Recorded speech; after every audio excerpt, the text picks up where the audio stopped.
Hi, this is Rob again, number two, talking about my favorite subject, non-favorite subject, ALS sucks. We talked a little bit last time about, getting that diagnosis and how people kind of looked at me a little differently, but in a very positive way. They were extraordinarily kind. And of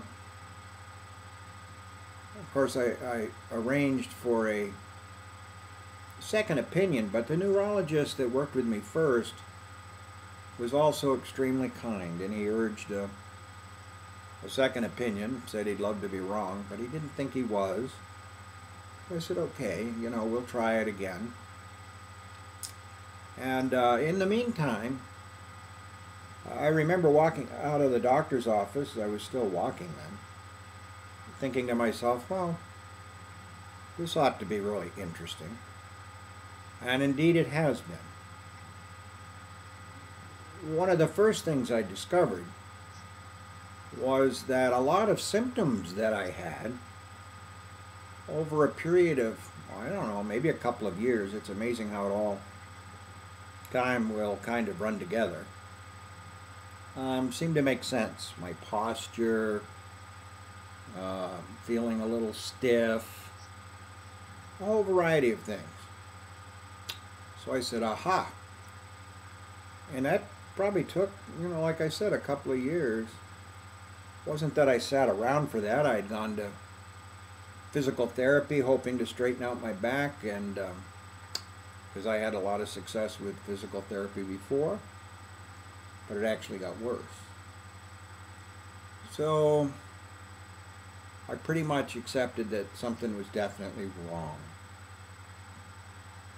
Researched ALS a little bit on the computer, but decided not to get into that too heavily because I realized that they don't know where it comes from. They don't really know how to get it stopped or slowed down, or not that they aren't working on it night and day. And some very, very learned men are, and women. But I learned there were two different kinds, and some hereditary, but very small percentage. Most of it just seems to happen. Well, as I began to share it with some of my close friends, they all said, oh, well, it's interesting, my friends were not as dismayed. Let's try this, let's try that, let's try this.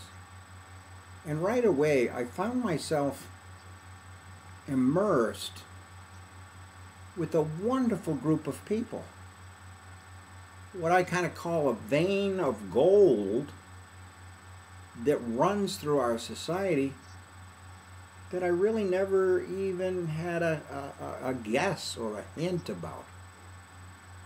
These incredibly, I'm sure, very underpaid people who are incredibly, nice is not the word. They're just incredibly competent, empathetic, kind, positive. I mean, it's not none of this, oh no. Who rallied round to bring to bear on me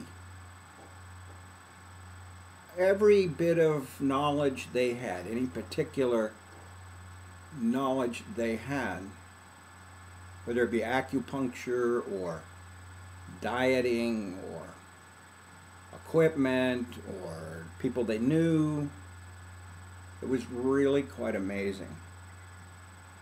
Right away I started feeling really special. I realized that this group really did care, that I was not alone. I was not alone. That I had joined ranks with this really tremendous group of people who were going to do all they could, share all they knew on my behalf. What a joyful discovery it was.